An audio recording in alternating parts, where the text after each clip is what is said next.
الحمد لله. اللهم صل على محمد وعلى آل محمد. أما بعد فاتقوا الله عباد الله. أعوذ بالله من الشيطان الرجيم.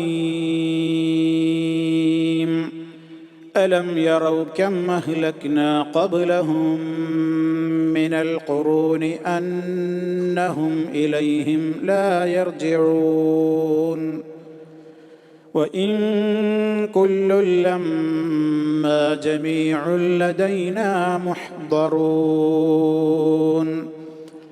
وآية لهم الأرض الميتة أحييناها وأخرجنا منها حبا فمنه يأكلون وجعلنا فيها جنات من نخيل وأعناب وفجرنا فيها من العيون ليأكلوا من ثمره وما عملته أيديهم أفلا يشكرون. സൂറത്ത് യാസീനിൽ 30 ആയത്തുകളാണ് ഇതിനകം വിശദീകരിക്കപ്പെട്ട് കഴിഞ്ഞത്. 31 മുതൽക്കുള്ള സൂക്തങ്ങളാണ് ഇന്ന് നമുക്ക് പഠിക്കുവാനുള്ളത്. അലം യറൗ കം അഹ്ലക്നാ ഖബ്ലഹും മിനൽ ഖുറൂനി അന്നഹും ഇലൈഹിം ലാ യർജിഊൻ. കഴിഞ്ഞ ആയത്തുകളിൽ പറഞ്ഞത് ഹബീബുൻ നജ്ജാർ റഹ്മത്തുള്ളാഹി അലൈഹി അദ്ദേഹം ശത്രുക്കളുടെ കരങ്ങളാൽ വധിക്കപ്പെടുകയും അഥവാ ആ പ്രദേശത്ത് നിയുക്തരായ പ്രവാചകന്മാരെ അംഗീകരിക്കുവാനും സന്മാർഗത്തിൻ്റെ പാതയിൽ മുന്നോട്ട് പോകുവാനും അങ്ങകലെ പട്ടണത്തിൻ്റെ ഒരു ഭാഗത്ത് നിന്ന് ഓടിവന്ന നല്ല മനുഷ്യനായിരുന്നു അദ്ദേഹം.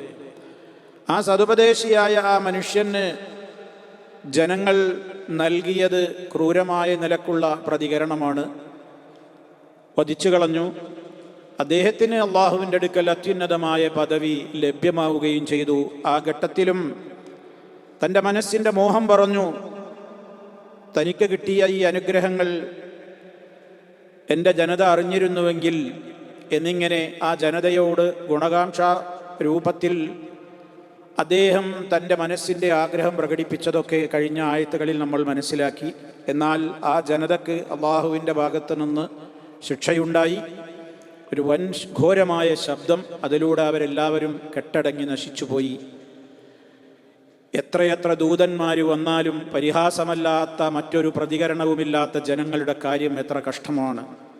യാ ഹസ്റതൻ അലൽ ഇബാദ് മാ യഅതീഹിം റസൂലിൻ ഇല്ലാ കാനൂ ബിഹി യസ്തഹ്സിഊൻ. അതൊക്കെ നമ്മൾ കഴിഞ്ഞ ആയത്തുകൾ കഴിഞ്ഞ ക്ലാസ്സിലൂടെ മനസ്സിലാക്കി.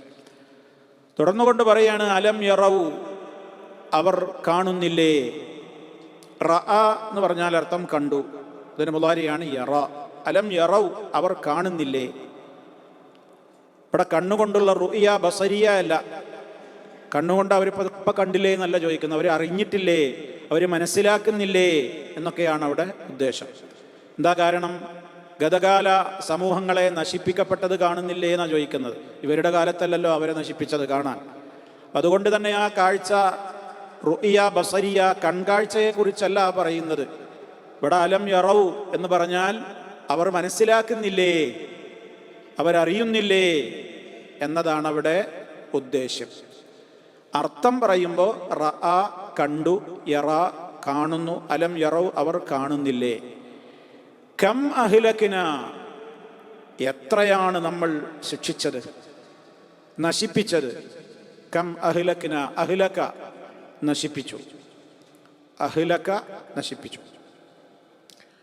കം അഹ്ലക്നാ, എത്രയാണ് നാം നശിപ്പിച്ചത്. ഖബ്ലഹും, അവർക്ക് മുമ്പ്. ഇത് അറേബ്യൻ മുശ്രിക്കുകളോട് പറയാണ്, ഇവർക്ക് മുമ്പ് എത്രയാണ് നാം നശിപ്പിച്ചത്. മിനൽ ഖുറൂനി, തലമുറകളിൽ നിന്ന്. എത്രയെത്ര തലമുറകളെ, സമുദായങ്ങളെയാണ് നാം നശിപ്പിച്ചത്. ഖർനുൻ എന്നുള്ളതിൻ്റെ ബഹുവചനമാണ് ഖുറൂൻ, ഖർന്, തലമുറ, നൂറ്റാണ്ട്, സമൂഹം എന്നൊക്കെ പറയാം. അന്നഹും, തീർച്ചയായും അവർ, ആ നശിപ്പിക്കപ്പെട്ട ജനത, ഇലൈഹിം, ഇവരുടെ അടുക്കലേക്ക്, ലാ യർജിഊൻ, ഇന്ന് വരെ മടങ്ങി വന്നിട്ടില്ലല്ലോ. ഒരു മടക്കമില്ലാത്ത നിലക്ക് അവരെ നശിപ്പിച്ചു കളഞ്ഞത് എത്രയെത്ര തലമുറകളെയാണ് ഒരു മടക്കത്തിന് ചാൻസ് ഇല്ലാത്ത നിലക്ക് നശിപ്പിച്ച് തകർത്ത് കളഞ്ഞത്. അതൊരു മുന്നറിയിപ്പാണ്, അള്ളാഹുവിൻ്റെ മുന്നറിയിപ്പാണ്. അറേബ്യൻ മുശ്രിക്കുകൾ ആ ജനതയോട് വിശുദ്ധ ഖുർആൻ ഇറങ്ങുന്ന പ്രഥമ അഭിസംബോധിതരായ ജനങ്ങൾ അവരാണല്ലോ. അവർ കാണുന്നില്ലേ, അവരറിഞ്ഞില്ലേ, അവർ മനസ്സിലാക്കിയില്ലേ? കാരണം അവർക്ക് ശരിക്കും അറിയാമായിരുന്നു നശിപ്പിക്കപ്പെട്ട സമൂഹങ്ങളെക്കുറിച്ചൊക്കെ. കാരണം ശൈത്യകാലത്തും ഉഷ്ണകാലത്തുമൊക്കെ അവർ യാത്ര പോകുമായിരുന്നു. അറബികൾ, പ്രത്യേകിച്ച് ഖുറൈശികൾ, മക്കക്കാർ. മക്കയിലൊന്നുമില്ലല്ലോ, മക്കയിലാകുണ്ടാവുന്നത് ഈത്തപ്പഴം മാത്രമാണ്, വേറൊന്നും അവിടെ അല്ല. ബാക്കിയുള്ളതൊക്കെ കച്ചവടത്തിന് പോകണം. അപ്പോൾ കിഴക്കോട്ടും പടിഞ്ഞാറോട്ടൊക്കെ അവർ 2 കാലങ്ങളിൽ മാറി മാറി യാത്ര പോകും. അതാണ് വിശുദ്ധ ഖുർആൻ അവരോട് ഓർമ്മപ്പെടുത്തിയത്. റബ്ബ് അവർക്ക് കൊടുത്തൊരു അനുഗ്രഹമായിരുന്നു അത്. ലീലാഫി ഖുറൈശ് ഈലാഫിഹിം റിഹ്ലത്തശ്ശിതാഇ വസ്സൈഫ്. തണുപ്പ് കാലത്തും ചൂട് കാലത്തൊക്കെ അവർ റിഹ്ലകൾ നടത്തുന്നു. റിഹ്ല എന്ന് പറഞ്ഞാൽ എന്താ? യാത്രകൾ, കച്ചവടത്തിനുള്ള യാത്രകളാണത്. എന്താ അപ്പം അതിൽ അവർക്കൊരു വലിയ നിഅമത്തുള്ളത്? ഇന്നത്തെ കാലത്ത് റോഡുകളും വലിയ സത്രങ്ങളും വലിയ സംവിധാനങ്ങളും സുരക്ഷിതത്വമുള്ള കാലമല്ല അന്ന്. ആ മരുഭൂമി ഒന്ന് ആലോചിച്ച് കണ്ണു കണ്ടാൽ മതി. അന്ന് അവർക്ക് നൽകപ്പെട്ട ആ യാത്രയിൽ 2 ഭാഗത്തേക്കും അവർ യാത്ര പോകുമ്പോഴും ആരും അവരെ വല്ലാതെ കടന്നാക്രമിക്കൊന്നുമില്ലായിരുന്നു. എന്താ കാരണം? അവർ കഅബയുടെ നാട്ടുകാരാണ് എന്ന നിലക്ക് ആനുകൂല്യം ഖുറൈശികൾക്ക്, മക്കക്കാർക്കുണ്ടായിരുന്നു. ആരെ കൊള്ളയടിച്ചാലും ഇവരെ അധികം കൊള്ളയടിക്കാൻ നിൽക്കൂല. ഇവരോടൊരു പ്രത്യേക ബഹുമാനം. കാരണം മക്കത്തുനിന്ന് വരുന്നവരാണ്, കഅബയുള്ള നാട്ടിൽ നിന്ന് വരുന്നവരാണ് എന്നുള്ളൊരു ബഹുമാനത്തിൻ്റെ ആനുകൂല്യം കിട്ടിയിരുന്നവരാണ് ആര്? മക്കക്കാർ. അത് അള്ളാഹ് അവരെ ഓർമ്മപ്പെടുത്തുന്നുണ്ട്. ഈ വീട് ഇവിടെ ഉണ്ടായത് കൊണ്ടാണ് നിങ്ങൾക്കിങ്ങനെ ഉഷ്ണകാലത്തും ശൈത്യകാലത്തും ഒക്കെ നിങ്ങൾക്ക് എന്ത് ചെയ്യാൻ പറ്റുന്നത്? വളരെ നിർഭയരായി വിവിധ രാജ്യങ്ങളിലേക്ക് സുരക്ഷിതത്വത്തോടെ യാത്ര ചെയ്ത് വൻ ലാഭവും നേടി തിരിച്ചു വരാൻ നിങ്ങൾക്ക് പറ്റുന്നത്. അത് നിങ്ങൾ ഈ വീടിൻ്റെ നാട്ടുകാരായി എന്നുള്ളത് കൊണ്ടാണ്. അതിന് നിങ്ങൾ നന്ദി കാണിക്കണം. എന്താ അവരോട് നന്ദി കാണിക്കാൻ പറഞ്ഞത്? ഫൽയഅ്ബുദൂ റബ്ബ ഹാദൽ ബൈത്ത്. ഏതൊരു ബൈത്തിന്റെ പേരിൽ അവർ ആനുകൂല്യം നേടുന്നുണ്ടോ, അത് നിങ്ങൾ മനസ്സിലുണ്ടോ എങ്കിൽ ആ ബൈത്തിന്റെ റബ്ബിനെ മാത്രം നിങ്ങൾ എന്ത് ചെയ്യണം? ആരാധിക്കണം. ആ ഏകനായ റബ്ബിന്റെ ബൈത്തിനെ, അതിന്റെ ആനുകൂല്യമൊക്കെ പറ്റുക, എന്നിട്ട് അതിന് നേരെ എതിര് ചെയ്യുകയും ചെയ്യുക. അതെങ്ങനെ ശരിയാവുക? ആരാണ് ആ റബ്ബ്? അല്ലദീ അത്അമഹും മിൻ ജൂഇൻ. വിശപ്പിന് നിങ്ങൾക്ക് പരിഹാരമായിട്ട് നിങ്ങൾക്ക് എല്ലാ രൂപത്തിലും ഭക്ഷണം നൽകിയവനാണ്. ആമനഹും മിൻ ഖൗഫ്. പേടിയില്ലാതെ നിങ്ങൾക്ക് നിർഭയത്വം നൽകിയവനാണവർ. അതൊക്കെ ഈ നാട്ടുകാരായതുകൊണ്ടാണ്. അതിന് നിങ്ങൾ നന്ദി കാണിക്കണം. എത്ര കാലം നമ്മളിൽ ഈ ഇലാഫി ഓതാൻ തുടങ്ങിയിട്ടുണ്ട്? ഈ ആശയം എപ്പോഴെങ്കിലും നമ്മളെ മനസ്സിൽ വരാറുണ്ടോ? ഇതാണ് നമ്മളെ ഖുർആനോത്ത്. നമ്മളിങ്ങനെ ഈലാഫി ഖുറൈശിൻ ഈലാഫി എന്ന് അങ്ങനെ ഓതും. അതിൽ നമുക്കൊരു പാടുണ്ട് എന്നാണ്. എന്താണ്? ഇതൊക്കെ തരുന്നത് അള്ളയാണ്. നമ്മൾ മക്കാ മുശ്രിക്കുകൾ അവരനുഭവിച്ച ഒരുപാട് നിഅമത്തുകൾ അവിടെ ഓർമ്മപ്പെടുത്തിയിട്ട് ആ ബൈത്തിന്റെ ഉടമയായ അള്ളാനെ മാത്രങ്ങൾ ആരാധിക്കും. അല്ലദീ അത്അമഹും മിൻ ജൂഇൻ വആമനഹും മിൻ ഖൗഫ് എന്ന് പറഞ്ഞത് നമുക്കും ബാധകല്ലേ? നമുക്ക് ഈ താഴം തരുന്നത് അള്ളയല്ലേ? നമ്മൾ നിർഭയത്വത്തോടെ ഒരു രാജ്യത്ത് ജീവിക്കുന്നു, ജോലിക്ക് പോകുന്നു, ഡ്യൂട്ടിക്ക് പോകുന്നു, പ്രയാസങ്ങളില്ല. അമ്ന് എന്ന് പറയുന്ന ഏറ്റവും വലിയ നിഅമത്ത് നമ്മൾ അനുഭവിക്കുന്നു. റോക്കറ്റുകളുടെയും അതിശീഘ്രം കുതിച്ചു പായുന്ന ആയുധങ്ങളുടെയും ശരവേഗതയിൽ മുന്നോട്ട് പോകുന്ന മറ്റുള്ള അധുനാധുന വെപ്പൺസിൻ്റെ ഒന്നും ഒരു ബേജാറും വെപ്രാളവും അല്ലാതെ സുരക്ഷിതമായി നമ്മുടെ വീടുകളിൽ കുടുംബത്തോടൊപ്പം കഴിയുന്നു, ഡ്യൂട്ടിക്ക് പോകുന്നു, മറ്റു കാര്യങ്ങൾക്കൊന്നും ഒരു തടസ്സമില്ല. അമ്ന് നമുക്ക് കിട്ടുന്നുണ്ട്, നിർഭയത്വമുണ്ട്. ആരാ തന്നത്? അല്ലാഹു. ഓർമ്മ ഉണ്ടോ? എന്നിട്ടല്ലേ നന്ദികേട് കാണിക്കുന്നത്? ഇതിൽ നമുക്കൊക്കെ ചോദ്യം. അപ്പോൾ വിശുദ്ധ ഖുർആൻ ഒരു സമൂഹത്തോട് എന്തൊരു കാര്യം പറയുമ്പോഴും അത് അക്കാലത്തോർക്കാർ മാത്രം ബാധകമല്ല, നമുക്കൊക്കെ ബാധകമാണ്. ഇവിടെ അറേബ്യൻ മുശ്രിക്കുകൾ റഹ്മാനായ റബ്ബിൻ്റെ നിയമങ്ങളെ കാറ്റിൽ പറത്തി ശിർക്കും തെറ്റായ പ്രവർത്തനങ്ങളിലൂടെയും മുന്നോട്ട് പോകുമ്പോൾ അവരെയും ഓർമ്മപ്പെടുത്താണ്. അലം യറൗ കം അഹ്ലകിനാ ഖബ്ലഹും മിനൽ ഖുറൂനി അന്നഹും ഇലൈഹിം ലാ യർജിഊൻ. അലം യറൗ, അവർ കാണുന്നില്ലേ? അവർക്ക് മനസ്സിലാകുന്നില്ലേ? അവരറിഞ്ഞിട്ടില്ലേ? കം അഹ്ലക്ന, നാം എത്രയാണ് നശിപ്പിച്ചത്, ഖബ്ലഹും അവർക്ക് മുമ്പ്, മിനൽ ഖുറൂനി തലമുറകളെ, സമുദായങ്ങളെ, അന്നഹും തീർച്ചയായും അവർ ഇലയും ഇവരുടെ അടുത്തേക്ക് ലാ യർജിഊൻ മടങ്ങി വന്നിട്ടില്ലല്ലോ. ആ പാഠം ഇവർ ഉൾക്കൊള്ളുന്നില്ലേ? അവരൊക്കെ നശിപ്പിക്കപ്പെട്ടവരാണ്. നൂഹ് നബി അലൈഹിസ്സലാമിന്റെ ജനത നശിപ്പിക്കപ്പെട്ടു. ഹൂദ് നബി അലൈഹിസ്സലാമിന്റെ ജനത നശിപ്പിക്കപ്പെട്ടു. സമൂദുകാർ, സാലിഹ് അലൈഹിസ്സലാമിന്റെ ജനതയായ സമൂദുകാർ നശിപ്പിക്കപ്പെട്ടു. ലൂത്ത് നബി അലൈഹിസ്സലാമിന്റെ ജനത, സദൂം നിവാസികൾ നശിപ്പിക്കപ്പെട്ടു. ഫറോവ, അവന്റെ അനുചരന്മാർ നശിപ്പിക്കപ്പെട്ടു. അങ്ങനെ എത്രയെത്ര നാട്ടുകാരെ. ശുഐബ് നബിയുടെ ജനത, മദിയൻ നിവാസികൾ നശിപ്പിക്കപ്പെട്ടു. പലരും തകർത്തെറിയപ്പെട്ടിട്ടുണ്ട്. മാത്രമല്ല, വിശുദ്ധ ഖുർആൻ പലപ്പോഴും ഇവരോട്, അറേബ്യൻ മുശ്രിക്കുകളോട് ഓർമ്മപ്പെടുത്താറുണ്ട്, അവരെയൊക്കെ അപേക്ഷിച്ച് നോക്കുമ്പോൾ ഒന്നുമല്ല. അശദ്ദു മിൻകും ഖുവ്വത്തൻ വ ആസാറൻ എന്നാ പറഞ്ഞത്. നിങ്ങളെക്കാണൊക്കെ തടിമാടന്മാരായിരുന്നു അവർ, വലിയ ശക്തന്മാരായിരുന്നു, നല്ല ആരോഗ്യം, ആജാനബാഹുക്കൾ. എത്ര കാല ഓരോരുത്തരും ആയുസ്, എത്ര കാല ജീവിക്കുന്നത്, എത്ര ഓരോരുത്തരുടെ നീളം, എത്രയായിരുന്നു അവരുടെയൊക്കെ തടിയും വണ്ണവും, അവരെ കഴിവുകളും എന്തൊക്കെയായിരുന്നു. ശിക്ഷ വന്നപ്പോൾ അതാ കഅന്നഹും അഅജാസു നഖ്ലിൻ ഖാവിയ, വെട്ടിയിട്ട ഈത്തപ്പന തടി പോലെ ആ കിടക്കുന്നു. ഒരു കടത്തം, ഒരു വിലയില്ലാതായി, ഒന്നുമില്ലാതായി എന്ന് ഖുർആൻ പറയുകയാണ്. അപ്പൊ എത്ര സമൂഹങ്ങൾ നശിപ്പിക്കപ്പെട്ടു. അടുത്ത കാലത്തല്ലേ അവർക്ക് തന്നെ അവർ കണ്ടവരല്ലേ. കാസ്ഫിൻ മഅ്കൂൽ, തിന്ന് ആകെ ഉണങ്ങി പൊടിഞ്ഞുപോയ വൈക്കോൽ തുരുമ്പുകളെ പോലെ ആക്കിയില്ലേ എന്ന് ചോദിച്ചില്ലേ അവർക്ക് പരിചയമുള്ള ആനക്കലഹ സംഭവത്തെ സംബന്ധിച്ച്. അലം തറ കൈഫ ഫഅല റബ്ബുക ബി അസ്ഹാബിൽ ഫീൽ, അബ്രഹത്തിന്റെയും പട്ടാളത്തെയും തകർച്ച.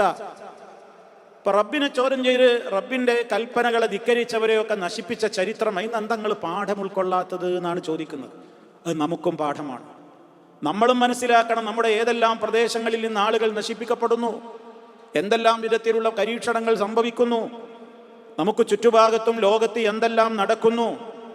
അവിടെവിടെയായി ഈ സമൂഹത്തെ മൊത്തത്തിൽ നശിപ്പിക്കില്ലെങ്കിലും അവിടെവിടെയായിട്ടുള്ള ഭാഗികമായ നശിപ്പിക്കലുകളും പരീക്ഷണങ്ങളും നമ്മളും കാണുന്നു. രോഗമില്ലാത്ത, ചികിത്സയില്ലാത്ത രോഗങ്ങൾ, മാറാവ്യാധികൾ, വലിയ വലിയ പകർച്ചവ്യാധികൾ ലോകം മുഴുവൻ അടച്ചിടേണ്ടി വന്നത് നമ്മൾ കണ്ടില്ലേ. ലോകം മുഴുവൻ അടച്ചിടേണ്ടി വന്നു. ഇപ്പോഴും ഭീതി പരത്തിക്കൊണ്ടിരിക്കുന്ന വാർത്തകൾ വരുന്നു. എന്നിട്ടെന്തേ മനുഷ്യൻ പാഠം പഠിക്കാത്തത്? എത്ര ആയിരം മനുഷ്യന്മാർ, എത്ര കോടി ജനങ്ങൾ ഏതെല്ലാം വിധത്തിൽ ഈ ലോകത്ത് നിന്ന് നശിപ്പിക്കപ്പെട്ടു, തുടച്ചു നീക്കപ്പെട്ടു. എന്താ പാഠം ഉൾക്കൊള്ളാത്തത്? നമ്മളോടൊക്കെ പടച്ചോന് വലിയ സ്നേഹമായിട്ടാണെന്നാണോ? ഇതൊരു പരീക്ഷണമാണ് ദുന്യാവ്, തന്നിട്ടും തരാതെയൊക്കെ പരീക്ഷിക്കും. അതുകൊണ്ട് നമ്മൾ സൂറത്ത് യാസീൻ അടക്കം പാരായണം ചെയ്യുമ്പോൾ ഈ ചോദ്യങ്ങളൊക്കെ നമ്മളോടുകൂടിയാണെന്ന് മനസ്സിലാക്കണം. മാത്രമല്ല അവരോട് ഓർമ്മപ്പെടുത്തി, അത്ര വലിയ സ്വാധീനവും ശക്തിയുമൊക്കെയുള്ള ആരെങ്കിലും അന്നഹും ഇലൈഹിം ലാ യർജിഊൻ, അവരാരെങ്കിലും മടങ്ങി വന്നോ? ഒരു മടക്കമില്ലാത്ത നിലക്കുള്ള തകർച്ച എത്ര നാട്ടുകാർക്ക് ഉണ്ടായി. അവർ കാണുന്നില്ലേ, മനസ്സിലാക്കുന്നില്ലേ? എന്താ നിങ്ങൾ ചിന്തിക്കാത്തത്? ഇതാണ് അല്ലാഹു സുബ്ഹാനഹു വ തആല അവരോട് ചോദിക്കുന്നത്. ഇവിടെ മറ്റൊരു കാര്യം കൂടി നമ്മൾ സാന്ദർഭികമായി മനസ്സിലാക്കണം. അന്നഹും ഇലൈഹിം ലാ യർജിഊൻ, മരണപ്പെട്ടു പോയവരാരും പിന്നെ ഇങ്ങോട്ട് തിരിച്ചു വരുന്നൊരു പ്രശ്നമല്ല. മരിച്ച് കബറടക്കി ആ നിലക്കുള്ള ബർസഖിന്റെ ലോകത്തേക്ക് എത്തിയവർ, അല്ലെങ്കിൽ മരിച്ചുപോയവർ, മുഅ്സത്തിന്റെ നിലക്ക് അള്ളാഹു ഇവിടെ ജീവിപ്പിച്ച പല സംഭവങ്ങളും വിശുദ്ധ ഖുർആൻ പറയുന്നുണ്ട്. ഇതിന് അപവാദമല്ല. അടിസ്ഥാനപരമായി മരിച്ചവരാരും തിരിച്ചു വരുന്നൊരു സമ്പ്രദായമല്ല. മറ്റേതിപ്പോൾ വിശുദ്ധ ഖുർആനിൽ പല സംഭവങ്ങളുമുണ്ട്. മരിച്ചുപോയവരെ ജീവിപ്പിച്ചത് ഈസാ അലൈഹിസ്സലാം അള്ളാഹു സുബ്ഹാനഹു വ തആലയുടെ കൽപ്പന പ്രകാരം കല്ലറയിൽ എന്നൊരാളെ എഴുന്നേൽപ്പിച്ചതുണ്ട്. അതുപോലെ തന്നെ ആയിരക്കണക്കിന് ആളുകളെ ഒന്നടങ്കം നശിപ്പിച്ച് വീണ്ടും അവരെ ജീവിപ്പിച്ചതുണ്ട്. അതുപോലെ തന്നെ സൂറത്തുൽ ബഖറയിൽ തന്നെ ഒരു വിഭാഗം ആളുകൾ ചെയ്ത കൊലപാതകം തെളിയിക്കുവാൻ വേണ്ടി അത് സംബന്ധമായിട്ടുണ്ടായ കാര്യങ്ങളിൽ അത്തരം സംഭവങ്ങൾ ഉണ്ടായിട്ടുണ്ട്. അതുപോലെ തന്നെ 100 കൊല്ലമായി മരിപ്പിച്ച് കിടത്തിയ ഒരാളെ എഴുന്നേൽപ്പിച്ച ചരിത്രമുണ്ട്. അതൊക്കെ മുഅ്സത്തിൻ്റെയും കറാമത്തിൻ്റെയും അടിസ്ഥാനത്തിലുള്ള അത്തരത്തിലുള്ള സംഭവങ്ങളാണ്. അതൊക്കെ ഒറ്റപ്പെട്ട കാര്യങ്ങൾ മാത്രമാണ്. അപ്പോൾ മനുഷ്യൻ ഇവിടെ ഉണ്ടാവണമെങ്കിൽ ഒരു മാതാവിൻ്റെയും ഒരാണിൻ്റെയും പെണ്ണിൻ്റെയും സംഗമമില്ലാതെ മനുഷ്യരുണ്ടാവില്ല എന്നുള്ളതാണെന്ത് അടിസ്ഥാന നിയമം അല്ലേ? എന്നാൽ അതിന് അപവാദങ്ങളില്ലേ? ആദം അലൈഹിസ്സലാം ഉണ്ടായത് ആണിൽ നിന്നും അല്ല, പെണ്ണിൽ നിന്നും അല്ല. ഹവ്വാ റളിയല്ലാഹു അൻഹയുടെ സൃഷ്ടിപ്പ് പെണ്ണിൽ നിന്നല്ല, ഒരാണിൽ നിന്നാണ് ഹവ്വാ ബീവി ഉണ്ടായത്. മഹാനായ ഈസ നബി അലൈഹിസ്സലാമിൻ്റെ സൃഷ്ടിപ്പോ എങ്ങനെയാ? പെണ്ണുണ്ടോ? പെണ്ണുണ്ട്, ആണില്ല. അപ്പൊ അതൊക്കെ അപവാദങ്ങളാണ്. എന്നാൽ അതേപോലെ തന്നെ ഇസ്ലാമികമായി മരിച്ചവരിങ്ങോട്ട് തിരിച്ചു വരുന്നൊരു സമ്പ്രദായമല്ല. മഹാനായ നബി സല്ലല്ലാഹു അലൈഹി വസല്ലമ, സഹാബത്ത്, നബിമാര് എല്ലാവരും വഫാത്തായി പോയി. ഇനി അവർ നേരെ മഹ്ശറിലേക്കാണ് അവരുടെയൊക്കെ യാത്ര. ഭൂമിയിലേക്കൊരു മടക്കമില്ല. എത്ര ആളുകൾ മോഹിച്ചാലും നടക്കൂല. നല്ലവര് മോഹിച്ചാലും വരാൻ പറ്റൂല, ദുഷ്ടന്മാര് മോഹിച്ചാലും വരാൻ പറ്റൂല. ഇനി ഇങ്ങോട്ടൊരു മടക്കല്ല. നല്ലവര് മോഹിക്കുമെന്ന് ഹദീസുകളിൽ നമുക്ക് കാണാൻ സാധിക്കും. സ്വർഗത്തിൽ കടന്നാൽ പോലും ഒന്നും കൂടി ദുന്യാവി പോയി വരണമെന്ന് മോഹിക്കുന്ന ഒരൊറ്റ വിഭാഗമേ ഉണ്ടാവുകയുള്ളൂ, അവർ ശുഹദാക്കളാണെന്നാണ്. കാരണം ശുഹദാക്കൾക്ക് സ്വർഗത്തിൽ കിട്ടുന്ന പദവി കാണുമ്പോൾ ഇങ്ങനെ ഒന്ന് ദുന്യാവിലേക്ക് ഒരു 10 വട്ടം പോയിട്ട് 10 വട്ടം യുദ്ധം ചെയ്തൊന്ന് ഷഹീദായി ഇങ്ങോട്ട് വരാമായിരുന്നു എന്ന് മോഹിക്കുന്നതാണ്, കൊതിക്കുന്നതാണ്.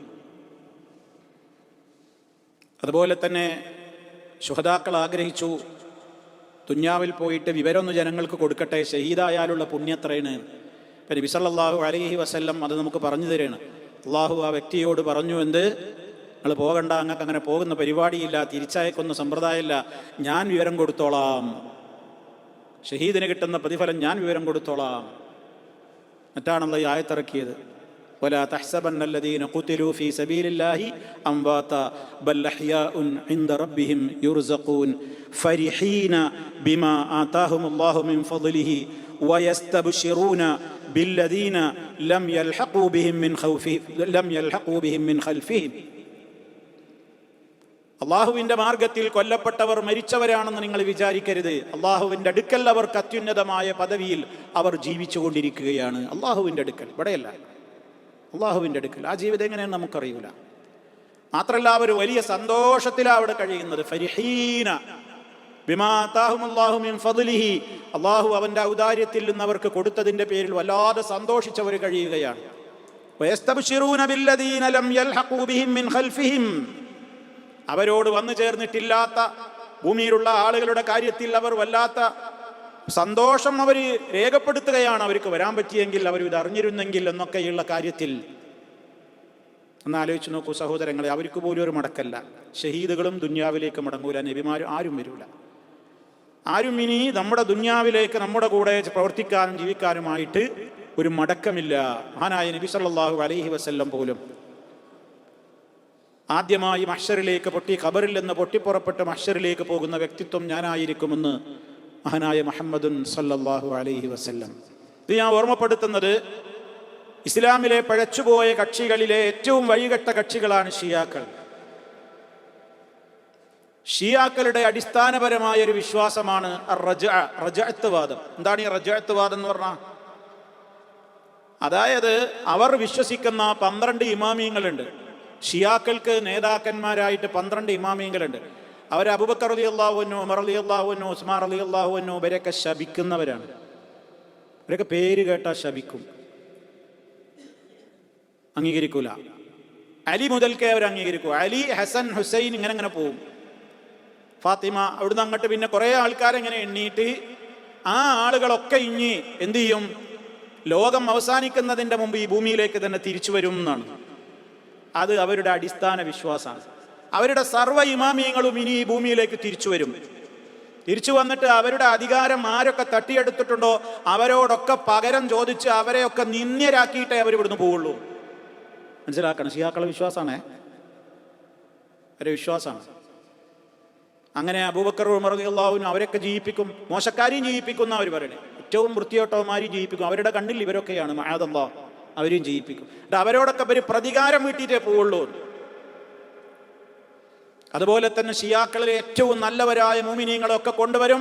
അവരുടെ എതിരാളികളായ അവരല്ലാത്ത എല്ലാ ആളുകളെയും കൊണ്ടുവരും. എന്നിട്ട് അവരെയൊക്കെ പകരം വീട്ടിയിട്ടേ അവരുടെ ഷിയാക്കൾ വിടുന്ന ലോകത്തു നിന്നാണ് പോവുള്ളൂ.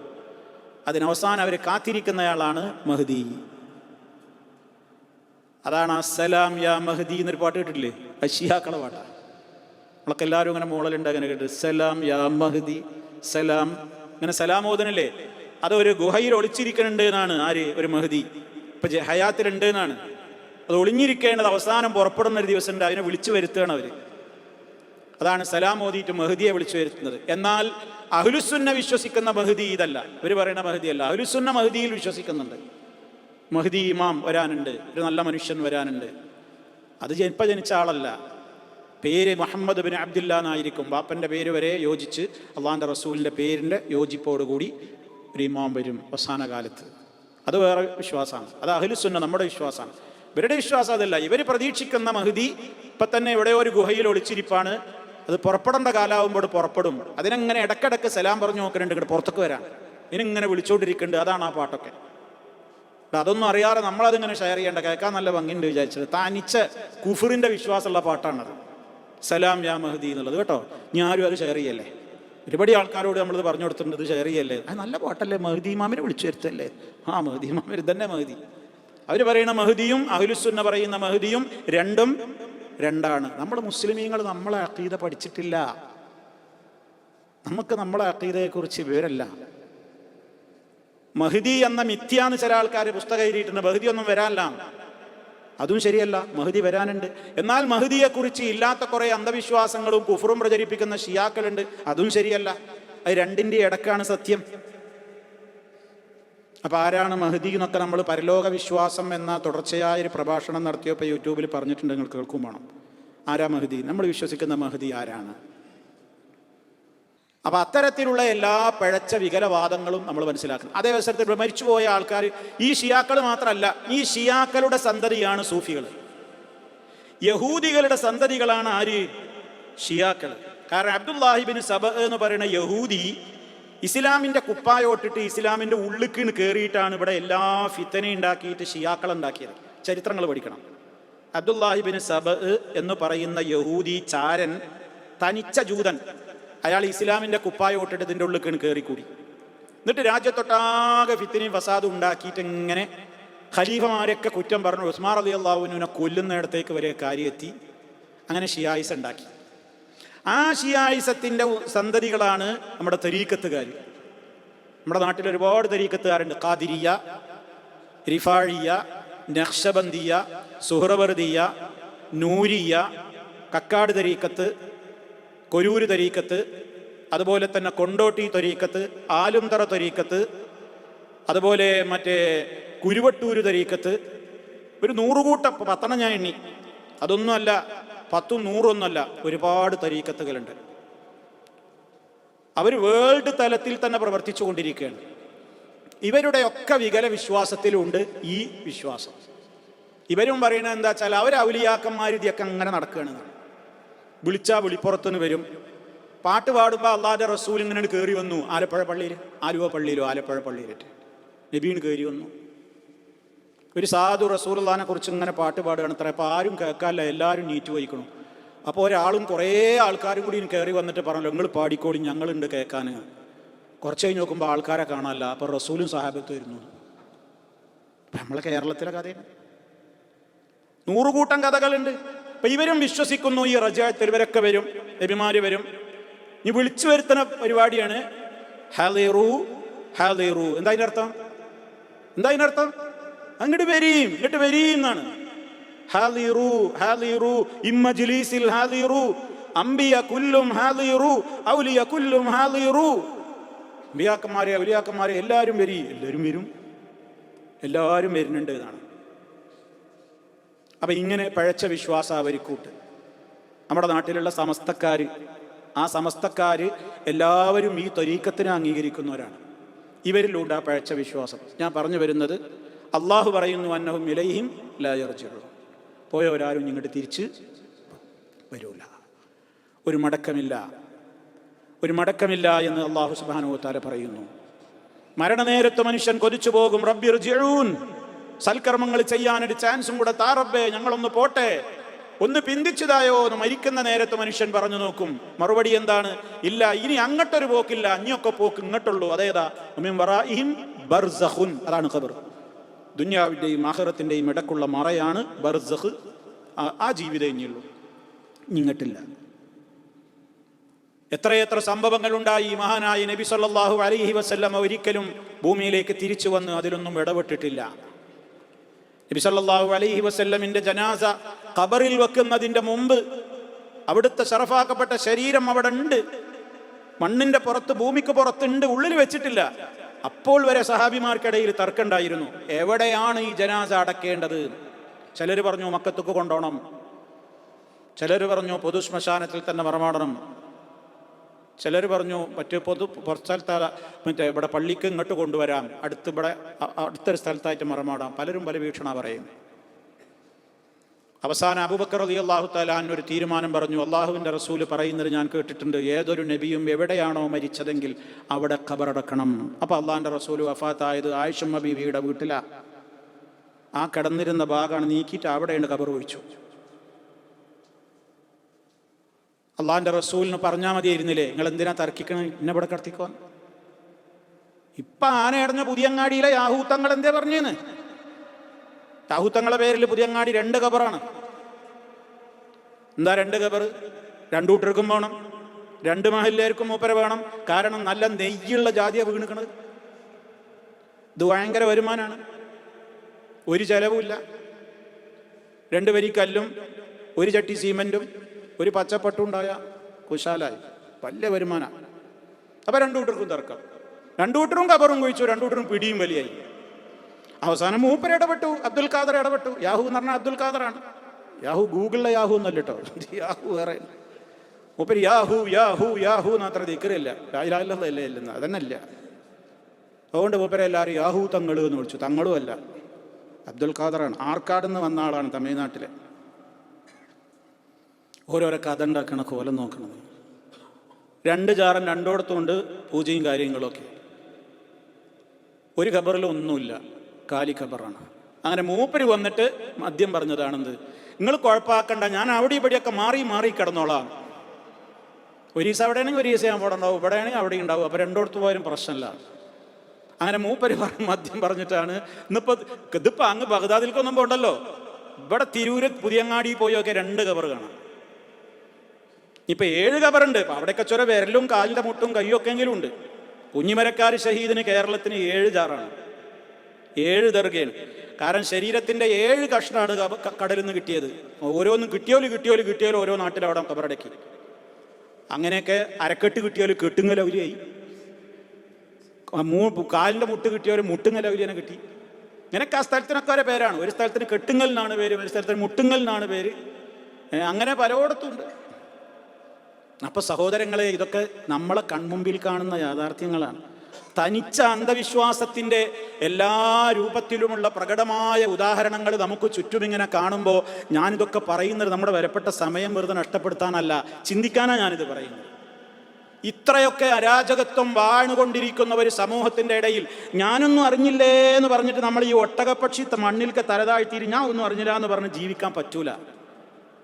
ഇതൊക്കെ വിശ്വസിക്കുന്ന ആയിരങ്ങളുടെ ഇടയിൽ നമ്മുടെ ബാധ്യത നിർവഹിക്കണം. അതിന് നമ്മളെ കൊണ്ടാവുന്നത് ചെയ്യണം. പറയാൻ കഴിയുന്നവർ പറഞ്ഞോളി, ആരെങ്കിലും പറഞ്ഞത് ഷെയർ ചെയ്യാൻ പറ്റുന്നുണ്ടെങ്കിൽ അത് ചെയ്തോളി, നിങ്ങൾക്ക് പറഞ്ഞു കൊടുക്കാൻ പറ്റുമോ പറഞ്ഞു കൊടുത്തോളി. എന്താണ് ആ ഒരു സമൂഹത്തെ തൗഹീദിലേക്ക് കൊണ്ടുവന്ന് അവരുടെ വിശ്വാസം നന്നാക്കാനുള്ള മാർഗം? അതിലെല്ലാവരും ഉണ്ടാവണം. അത് എല്ലാവർക്കുള്ള ബാധ്യതയാണ്. അത്യുന്നതമായ പദവി റബ്ബ് ഓഫർ ചെയ്തിട്ടുള്ള സൽക്കർമാണ്. അപ്പം അതുകൊണ്ട് ഈ വചനങ്ങളിൽ നിന്നൊക്കെ നമ്മളത് മനസ്സിലാക്കണം കേട്ടോ.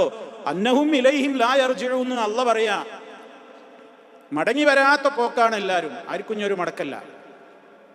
ലാ യസ്തതിയൂന, ഈ ആയത്ത് ഈ സൂറത്തിൽ തന്നെ വരുന്നുണ്ടല്ലോ, ലാ യസ്തതിയൂന തൗസിയത്തൻ വലാ ഇലാ അഹ്ലിഹിം യർജിഊൻ. ഞാൻ മരിക്കുന്നതിന് മുമ്പ് തന്നെ ഒരു മോഹമുണ്ട്, ഇപ്പം മരിപ്പിക്കല്ല പഠിച്ചോൻ, എൻ്റെ പെരിയിൽ ഒന്ന് പോയിട്ട് എല്ലാവരും ഒന്ന് കാണട്ടെ. പലതും വസിയത്ത് കൊടുക്കാണ്ടായിരുന്നു. ഒരു നിവൃത്തിയില്ലല്ലോ സുഹൃത്തുക്കളെ. മരണം അങ്ങനെയല്ലേ? എത്ര കടുപ്പാണ് മരണം. അല്ലാഹുവേ, എത്ര കടുപ്പമാണ് മരണം, എത്ര പെട്ടെന്നാണ് മരണങ്ങൾ. ഈ സംസാരിച്ചു കൊണ്ടിരിക്കുന്നതിനിടയിൽ, കേട്ടുകൊണ്ടിരിക്കുന്നതിനിടയിൽ, ജോലി ചെയ്തുകൊണ്ടിരിക്കുന്നതിനിടയിലൊക്കെ തിരിച്ചു വരവില്ലാത്ത മരണമാണ് എല്ലാവരും മരിച്ചിട്ടുള്ളത്. അതിൻ്റെ അർത്ഥം എന്താണ്? ഇനി ഒന്ന് തിരിച്ചു വന്ന് അമല് ചെയ്യാൻ നമുക്കൊരു ചാൻസ് ഇല്ല കൂട്ടരെ. അതുകൊണ്ട് കിട്ടുന്ന ചാൻസ് ഉപയോഗിച്ചോളൂ എന്നാണ് ആ പറയുന്നത്. അതാണ് അന്നഹും ഇലൈഹിം ലാ യർജിഊൻ എന്ന് പറയുന്നത്. അതിന് പാഠം ഉൾക്കൊള്ളണമെന്ന്. പോയവരാരും തിരിച്ചു വരുന്നില്ല എന്ന് നമ്മൾ ആരും പറഞ്ഞു തരേണ്ടതില്ല. നമുക്ക് പറയില്ലേ മരിച്ചവരാരും തിരിച്ചു വരുന്നില്ല? അതിപ്പോൾ ഖുർആൻ പറയണോ? അതിപ്പോൾ ഖുർആൻ പറയുന്നു വേണ്ടല്ലോ, അല്ലാത്തവർക്കും അറിയില്ലേ മരിച്ചവരാരും തിരിച്ചു വരില്ല. പിന്നെ എന്തിനാ അള്ളാഹ് ഇത് പറയുന്നത്? നിങ്ങൾക്ക് അമല് ചെയ്യാനുള്ള ഒരേ ഒരു ഗോൾഡൻ ചാൻസ് നിങ്ങൾ ഹയാത്തിലുള്ളപ്പോഴാണ്. മരിച്ചു കഴിഞ്ഞാൽ നിങ്ങൾക്ക് അതിന് പറ്റൂല കേട്ടോ. പിന്നെ നിങ്ങൾക്കൊരു തിരിച്ചുവരങ്ങ് നിങ്ങൾ എത്ര മോഹിച്ചിട്ടും കാര്യമില്ല. അങ്ങനെ മോഹിച്ച ധാരാളം ആയത്തുകൾ വിശുദ്ധ ഖുർആൻ അങ്ങനെ പറഞ്ഞു തരുന്നുണ്ട്. റബ്ബനാ അബ്സർനാ വസമിഅനാ ഫർജിഅനാ നഅമൽ സാലിഹൻ ഇന്നാ മൂഖിനൂൻ. സൂറത്തു സജദ. നരകം കാണുമ്പോൾ പറയുന്നത്, പടച്ചോനെ ഞങ്ങളിപ്പോൾ കണ്ടു, ഇപ്പോൾ കേട്ടു, ഒക്കെ ശരി തന്നെയായിരുന്നു, ഒന്ന് ദുന്യാവിലേക്ക് പോയിട്ട് കുറച്ച് സൽക്കർമ്മങ്ങൾ ചെയ്യട്ടെ. ഇല്ല, ഇത് നമ്മുടെ മനസ്സിൽ എപ്പോഴും വേണം. അതിനതൊക്കെ പറയണം. അല്ല മരിച്ചുപോയവരാരും തിരിച്ചു വരൂല എന്നിപ്പോൾ നമ്മളോട് ആരും ആയത്തോ തീർന്ന് നോതി പറയണ്ട.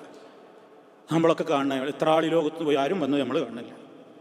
ഇത് പറയുന്നത് നമുക്ക് ഈ ഇപ്പം ഈ കിട്ടുന്ന സമയമേ നമുക്കുള്ളൂ, അത് മാക്സിമം ഉപയോഗപ്പെടുത്തുകയാണ്. അതാണ് ഇഗ്തനിം ഹയാത്തക ഖബല മൗതിക എന്ന് പറഞ്ഞത്. നിന്റെ ജീവിതത്തെ ശരിക്കും മുതലാക്കിക്കോ, മരിക്കുന്നതിൻ്റെ മുമ്പ്, മരണം തൊട്ടടുത്തുണ്ട് എന്ന് പറയുന്നത്. അള്ളാഹു നമുക്ക് തൗഫീഖ് പ്രദാനം ചെയ്യട്ടെ. അതാണ് സഹോദരങ്ങളെ, മനഃപൂർവ്വം ഒരു തെറ്റ് ചെയ്യാതിരിക്കുക, ആവുന്നത്ര നന്മകൾ ചെയ്തുകൊണ്ട് കിട്ടുന്ന അവസരം മാക്സിമം ഉപയോഗപ്പെടുത്തുക. അത് ചോർന്നു പോകാതിരിക്കാൻ ആവശ്യമായ നല്ല മുൻകരുതലുകളും എടുക്കുക. ഒരാളെ കാണിക്കാനാവരുത്, പേരിനാവരുത്, പ്രശസ്തിക്കാവരുത്, ജനങ്ങൾ കാണാനാവരുത്, മറ്റെന്തെങ്കിലും ഭൗതിക നേട്ടത്തിനാവരുത്. അള്ളാഹ് നിനക്ക് വേണ്ടി, ആരറിഞ്ഞാലും അറിഞ്ഞില്ലെങ്കിലും അത് ഇഖ്ലാസും വേണം. അങ്ങനെ ആവുമ്പോൾ നമുക്ക് അള്ളാഹുവിൻ്റെ അടുക്കൽ ഉന്നതമായ പദവി ഉണ്ടാകും. റബ്ബ് തൗഫീഖ് പ്രദാനം ചെയ്യട്ടെ. അപ്പം ഇത് പാഠം ഉൾക്കൊള്ളാനാണ് അള്ളാഹു അവരോട് പറയുന്നത്. നമ്മളും പാഠം ഉൾക്കൊള്ളണം. അതാണ് അലം യറൗ കം അഹ്ലക്നാ ഖബ്ലഹും മിനൽ ഖുറൂനി അന്നഹും ഇലൈഹിം ലാ യർജിഊൻ. അപ്പം ഇത് പറയുമ്പോൾ ആരും തെറ്റിദ്ധരിക്കണ്ട, അപ്പം മടങ്ങൂലെങ്കിൽ എന്നാൽ പിന്നെ നല്ല സുഖമല്ലേ, ഇനിയൊരു മടക്കൊന്നുമില്ല എന്നാൽ പിന്നെ അതോടുകൂടെ കഴിഞ്ഞോ? അത് കഴിഞ്ഞിട്ടില്ല, ദുന്യാവിൽക്ക് വരൂല എന്നാ പറയണത്. അതാണ് അടുത്ത ആയത്ത്. ഇൻ കുല്ലുൻ, എല്ലാവരും, ലമ്മാ ജമീഉൻ, ഒരുമിച്ച് കൂട്ടപ്പെടാതെ ഇല്ല, ലദൈനാ, നമ്മുടെ അടുക്കൽ, മുഹ്ദറൂൻ, അവരുടലോടെ ഹാജരാക്കപ്പെടുന്ന നിലക്ക് എല്ലാവരെയും നമ്മുടെ അടുക്കൽ എന്ത് ചെയ്യും? ഒരുമിച്ച് കൂട്ടപ്പെടാതിരിക്കൂല. മഹ്ശറിൽ അവിടെ ഉണ്ട്, ഹിസാബിന് വേണ്ടി എല്ലാവരും വരും. ദുന്യാവിൽക്ക് ഞാൻ അമൽ ചെയ്യാൻ വകുപ്പില്ല എന്നാ പറഞ്ഞുള്ളൂ. പക്ഷെ അങ്ങട്ടുണ്ട്, അവിടേക്ക് മടക്കമുണ്ട്, ദുന്യാവിൽക്ക് മടക്കല്ല എന്നാ പറഞ്ഞത്. ലാ യർജിഊന ഇല ദുന്യാ, ദുന്യാവിലേക്ക് അവർ മടങ്ങൂല, പക്ഷേ മടങ്ങുന്ന ഒരു സ്ഥലമുണ്ട്. അതെന്താ? അവിടെ എവിടെയാണ്? ഇൻ കുല്ലുൻ, എല്ലാവരും. അവിടെ ഇൻ എന്ന് പറഞ്ഞാൽ മാ എന്ന അർത്ഥത്തിലാണ്. ഇൻ കുല്ലുൻ, എല്ലാവരും ഇല്ല. എങ്ങനെ അർത്ഥം പറയേണ്ടത്? എല്ലാവരും തന്നെ. ലമ്മാ ജമീഉൻ, അവിടെ ലമ്മാ എന്ന് പറഞ്ഞാൽ ഇല്ല എന്നുള്ള ഉദ്ദേശത്തിലാണ്. ഇല്ലാ ജമീഉൻ, ജമീഅ എന്ന് പറഞ്ഞാൽ മജ്മൂഊന എന്നാണ്. എല്ലാവരും തന്നെ ഒരുമിച്ച് കൂട്ടപ്പെടാതിരിക്കില്ല. ലദൈന, നമ്മുടെ അടുക്കൽ, ഏത് വിധത്തിൽ? മുഹ്ദറൂൻ, ഉടലോടങ്ങോട്ട് ഹാജരാക്കപ്പെടുന്ന നിലക്ക് എല്ലാവരും നമ്മുടെ അടുക്കൽ. അത് വ്യത്യസ്ത സമയങ്ങളിൽ വ്യത്യസ്ത സ്ഥലങ്ങളിലൊന്നുമല്ല, ഒരൊറ്റ സമയത്ത് ഒറ്റ സ്ഥലത്ത്. അതാണ് ആ പ്രയോഗത്തിൻ്റെ ഏറ്റവും വലിയ കാതൽ. ഇൻ കുല്ലുൻ ലമ്മാ ജമീഉൻ, അവിടെ എല്ലാവരും ഉണ്ട്. മുഹ്ദറൂൻ, ഹാജരാക്കപ്പെടുന്നവരാണ്. അവിടെ ഉടലോടെ ജീവനോടെ എല്ലാവരും ഒറ്റ സ്ഥലത്തുണ്ടാവും. അതാണ് മഹ്ശർ. വേറെ വേറെ ദിവസങ്ങളിലായിട്ട് അങ്ങനെ ഓരോ സമൂഹത്തെ അങ്ങനെ ഹയാത്താക്കി വരില്ല. അതുമാതിരി മറ്റേ സമൂഹത്തിൽ നിൽക്കാൻ വേറൊരു മഹ്ശർ, ഇവർക്ക് വേറൊരു മഹ്ശർ, അങ്ങനെയൊന്നുമല്ല. എല്ലാവരും ഒരൊറ്റ നിലത്താണ്, ഒറ്റ മഹ്ശറിലാണ് എല്ലാവരും, ഒരൊറ്റ സമയത്താണ്. അതാണ് വിശുദ്ധ ഖുർആൻ പറഞ്ഞ വനുഫിഖ ഫീഹാ ഉഖ്റാ, രണ്ടാമത്തെ വരൂത്തങ്ങ് ഊതുമ്പോൾ എല്ലാവരും എഴുന്നേൽക്കുകയാണ്, ആരും ഒഴിവില്ല. എന്നിട്ടെല്ലാവരും മഹ്ശറിൽ ഒരൊറ്റയിടത്താണ്, ഒരേ സ്ഥലത്താണ്. ആകെ മാറ്റം വന്നു. ഒരു പന്തങ്ങട്ട് ഉരുട്ടിയാൽ ഒരറ്റത്തിനൊന്ന് മറ്റേ അറ്റത്തേക്ക് അതങ്ങ് ഉരുണ്ടുപോകും. കുഴിയില്ല, കുന്നില്ല, കയറ്റമില്ല, ഇറക്കമില്ല, ഒരൊറ്റ നിലം മഹ്ശർ. അവിടെ വിചാരണക്ക് വേണ്ടി നിൽക്കുന്ന ഒരൊറ്റ ദിവസം. ആ ദിവസത്തിൻ്റെ നീളം എത്രയാണ്? 50,000 സന മിമ്മാ തഉദ്ദൂൻ, നിങ്ങൾ എണ്ണുന്ന 50,000 കൊല്ലം. 50,000 കൊല്ലത്തിന് സമാനമായ നൃത്തം. സങ്കല്പിക്കാൻ കഴിയുമോ? നമുക്ക് സങ്കല്പിക്കാൻ കഴിയുമോ? ഒരൊറ്റ നിൽപ്പാണ്. അതാണ് മഹ്ശർ. അവിടെ എല്ലാവരും വരും. ഇൻ കുല്ലുൻ, എല്ലാവരും തന്നെ, ലമ്മാ ജമീഉൻ, ഒരുമിച്ച് കൂട്ടപ്പെടാതിരിക്കില്ല, ലദൈനാ, നമ്മുടെ അടുക്കൽ, മുഹ്ദറൂൻ, സർവരും ഹാജരാക്കപ്പെടുന്ന നിലക്ക് ഒരുമിച്ച് കൂട്ടപ്പെടാതെ ഒരാളും ഉണ്ടാവില്ല. ഒറ്റ സ്ഥലത്ത് എല്ലാവരും. ആദം നബി അലൈഹിസ്സലാം മുതൽക്ക് ഖിയാമത്ത് നാൾ വരെയുള്ള ജനകോടികൾ മുഴുവനും ഒരൊറ്റ സ്ഥലത്ത്. ഹശറ, ഒരുമിച്ച് കൂട്ടുന്ന ഇടം, ഒരുമിച്ച് കൂട്ടുന്ന സ്ഥലം, അതിനാണ് മഹ്ശർ. മഹ്ശർ, മാഷറ എന്നൊക്കെ പറയില്ലേ നമ്മൾ, മഹ്ശർ എന്നല്ല, മഹ്ശർ, ഒരുമിച്ച് കൂട്ടുന്ന സ്ഥലം. അവിടെ എല്ലാവരും തന്നെ ഒരുമിച്ച് കൂടുകയാണ്. കാരണം എന്തിനാ അങ്ങോട്ട് വിളിച്ചു വരുത്തിയത്? അവിടെയാണ് വിചാരണ. സർവരെയും അവിടെ വിചാരണയ്ക്ക് വേണ്ടി നിർത്തിയിരിക്കുകയാണ്. അവിടെ കൃത്യമായ നിലക്കുള്ള ചോദ്യങ്ങളും വരുന്നുണ്ട്. ഓരോരുത്തരോടും ഓരോരുത്തരുടെ ജീവിതത്തിൽ അനുഭവിച്ചിട്ടുള്ള എന്തെല്ലാം കാര്യങ്ങളുണ്ടോ എല്ലാത്തെക്കുറിച്ചും ചോദ്യമുണ്ട്. ലതുസ്അലുന്ന യൗമഇദിൻ അനിൻ നഈം. എന്തൊക്കെ നിഅമത്ത് ദുനിയാവിൽ അനുഭവിച്ചോ? ആരോഗ്യം, ഒഴിവ് സമയം, നമുക്ക് കിട്ടിയ ആയുസ്, നമുക്ക് കിട്ടിയ അറിവ്, നമുക്ക് കിട്ടിയ സമ്പത്ത്, ഇതിനെക്കുറിച്ചൊക്കെ ചോദിക്കും. എവിടുന്ന് കിട്ടി, എങ്ങോട്ട് ചെലവഴിച്ചു എന്നാണ് ധനത്തെക്കുറിച്ചുള്ള ചോദ്യം. അറിവിനെക്കുറിച്ചുള്ള ചോദ്യം, എത്രയൊക്കെ പഠിച്ചു, പഠിച്ചതനുസരിച്ച് നീ എന്ത് ചെയ്തു എന്നാണ് അതിനെക്കുറിച്ചുള്ള ചോദ്യം. ശബാബ്, നമ്മുടെ ജീവിതത്തിൻ്റെ ഏറ്റവും നല്ല നട്ടുച്ച എന്ന് പറയപ്പെടാവുന്ന സമയമാണ് നമ്മുടെ യൗവന കാലഘട്ടം. എന്തിൽ നിന്റെ സമയം നീ ചെലവഴിച്ചു എന്ന സ്പെഷ്യൽ ചോദ്യം. ആയുസ്സിനെ കുറിച്ച് മൊത്തത്തിൽ ചോദ്യം, നീ എന്തിനു വേണ്ടി ചെലവഴിച്ചു? നിനക്ക് കിട്ടിയ ഒഴിവ് സമയം നീ എന്തിനു വേണ്ടി ഉപയോഗപ്പെടുത്തി? ഓരോന്നിനും ഓരോരുത്തരും മറുപടി പറയണം. എൻ്റെ ഭാഗം ചെന്ന് പറയടാന്ന് ബാപ്പാക്ക് മകനോട് പറയാൻ പറ്റൂല, വേറൊരാൾക്ക് വേറൊരാളോട് പറയാൻ പറ്റൂല, ഭാര്യക്ക് ഭർത്താവിനോട് പറയാൻ പറ്റൂല, ഭർത്താവിന് ഭാര്യയോട് പറയാൻ പറ്റൂല. വകുല്ലുഹും ആതീഹി യൗമൽ ഖിയാമത്തി ഫർദാ. എല്ലാവരും തന്നെ റബ്ബിന്റെ അടുക്കലേക്ക് എത്തുന്നത് ഫർദാ. എന്താ ഫർദ് എന്ന് പറഞ്ഞ? സിംഗിൾ, ഒറ്റക്കായിട്ടാ. ഒരു പോലീസ് സ്റ്റേഷനിലേക്ക് വരെ ഒന്ന് നിങ്ങൾ നാളെ ഒന്ന് വരണം എന്ന് പറഞ്ഞാൽ നമുക്ക് ഒറ്റക്ക് പോകാൻ പേടിയായിട്ട് ആരെങ്കിലും കൂട്ടും നമ്മൾ. ഒരു ഓഫീസിലേക്ക് വിളിച്ചു എന്ന് കേട്ടാൽ നമ്മൾ നെഞ്ചിടിച്ചു. ആരെങ്കിലും കൂട്ടാൻ പറ്റുമെന്ന് നോക്കണം. റഹ്മാനായ റബ്ബിൻ്റെ മുമ്പിൽ ഒറ്റക്കാണ്. ഒരു തർജ്ജമാനൊന്നുമില്ല അവിടെ, പരിഭാഷക്കൊന്നും ആരുമില്ല. നമ്മുടെ ഒറ്റക്ക് നമ്മുടെ കാര്യം പറയണം. അവിടെ വക്കാലത്ത് ഏറ്റെടുക്കാൻ ആരുമില്ല. അതുകൊണ്ടാ പറയുന്നത് ആർക്കും വേണ്ടി ദീനിനെ അഡ്ജസ്റ്റ് ചെയ്യണ്ടാന്ന്. ഭാര്യയോട് പറയുന്നു ഭർത്താവിന് വേണ്ടി വേണ്ട, ഭർത്താവിനോട് പറയുന്നു ഭാര്യയ്ക്ക് വേണ്ടി വേണ്ട, പാപ്പയോട് പറയുന്നു മക്കൾക്ക് വേണ്ടി അഡ്ജസ്റ്റ്മെന്റ് വേണ്ട, മക്കളോട് പറയുന്നു ബാപ്പാക്ക് വേണ്ടി അഡ്ജസ്റ്റ്മെന്റ് വേണ്ട, ആർക്കും വേണ്ടി അഡ്ജസ്റ്റ്മെന്റ് വേണ്ട. ആരും ആരെയും രക്ഷിക്കാൻ അവിടെ ഉണ്ടാവില്ല. യവദ്ദുൽ മുജ്രിം, കുറ്റവാളി എന്ന് ആഗ്രഹിച്ചു പോകും. ലൗ യഫ്തദി മിൻ അദാബി യൗമഇദിൻ ബിബനീഹി വസാഹിബതിഹി വഅഖീഹി വഫസീലതിഹി അല്ലതി തുവീഹി വമൻ ഫിൽ അർളി ജമീഅൻ സുമ്മ യുൻജീഹി. എൻ്റെ മക്കളെ കൊടുത്തിട്ട് എനിക്ക് നരകത്തിൽ നിന്ന് രക്ഷപ്പെടാൻ പറ്റുമോ എന്ന് ചിന്തിക്കണ ലോകാണത്. നോക്കി നിങ്ങൾ, കുറ്റവാളി എന്ന് ആഗ്രഹിക്കും. ലൗ യഫ്തദി മിൻ അദാബി യൗമഇദിൻ ബിബനീഹി. കൊന്ന നമ്മളെ മക്കളെ നമ്മൾ ജീവൻ പോയാലും വേണ്ടില്ല, എൻ്റെ മക്കൾക്കൊന്നും പറ്റരുന്നതല്ല ഒരു ബാപ്പിയും വിചാരിക്കുക. ആ സ്ഥാനത്ത് ബാപ്പിയും പറയണത് എന്താണ്? മക്കളെടുത്തോ എന്നെ രക്ഷപ്പെടുത്തണം നരകത്തുനിന്ന്. ആർക്കും ആരെയും വേണ്ട. ബിബനി വസാഹിബതിഹി വഅഖീഹി.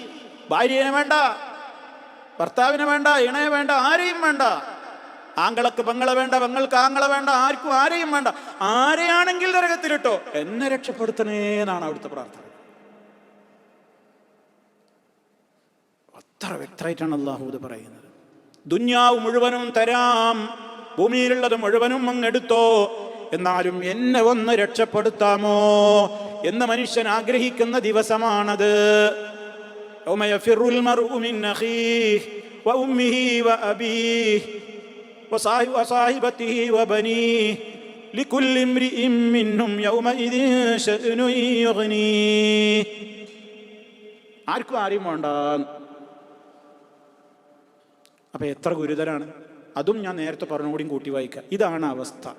മരിച്ചാൽ പിന്നെ ഇതാണ് അവസ്ഥ. ഒരു തിരിച്ചുവരവിനൊട്ട് ചാൻസ് ഇല്ലതാണ്. പിന്നെ എങ്ങനെ നമ്മൾ ഇനി സമയം വെറുതെ കളയാം? അപ്പം അതുകൊണ്ട് കിട്ടുന്ന സമയം ശരിക്കും ഉപയോഗപ്പെടുത്തിക്കോളൂ.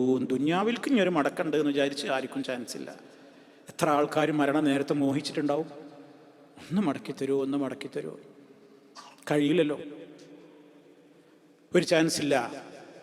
എന്നാലോ ദുന്യാവിൽക്കേ മടക്കമില്ലാത്തതുള്ളൂ, ഉറപ്പായും അള്ളാന്റെ അടുക്കൽ പോയി നിൽക്കുമാണ്. പിന്നെന്താ നിവൃത്തി? അതാണ് ഒരു കവി പറഞ്ഞത്. ഒരു മനുഷ്യനെ സംബന്ധിച്ചിടത്തോളം മരണത്തോടുകൂടെ എല്ലാം അങ്ങ് തീരുകയാണെങ്കിൽ കണ്ടോ, വലൗ അന്നാ ഇദാ മിത്നാ തുരിക്നാ ലകാനൽ മൗതു റഹതു കുല്ലി ഹയ്യ് വലാകിന്നാ ഇദാ മിത്നാ ബുഇസ്നാ വനുസ്അലു ബഅദഹു അൻ കുല്ലി ശൈഇ. മരണത്തോടുകൂടി നമ്മൾ മരിച്ചുപോയാൽ എല്ലാം അങ്ങ് തീർന്നു പോയിരുന്നുവെങ്കിൽ എത്ര നന്നായിരുന്നു. പക്ഷേ അങ്ങനെയാണെങ്കിൽ ഏത് മനുഷ്യനും മരണം കൊണ്ട് ഒന്നും ബേജാറാകേണ്ടതില്ലായിരുന്നു. പക്ഷേ വലാകിന്ന, നമ്മളുടെ കാര്യം എന്താണ്? ഇദാമിത്തിന, നമ്മൾ മരണപ്പെട്ട് കഴിഞ്ഞാലും ബുഇസ്നാ, മഹ്ശറിലേക്ക് നമ്മൾ ഉയർത്തെഴുന്നേൽപ്പിക്കുമല്ലോ. വനുസ്അലു ബഅദഹു അൻ കുല്ലി ശൈഇ, എല്ലാ കാര്യങ്ങളെക്കുറിച്ചും ഒന്നൊഴിയാതെ അണപ്പൈ തീർത്ത് നമ്മൾ ചോദിക്കപ്പെടുകയും ചെയ്യുമല്ലോ. അതാണല്ലോ ബേജാറ്, അതാണല്ലോ ബേജാറ്.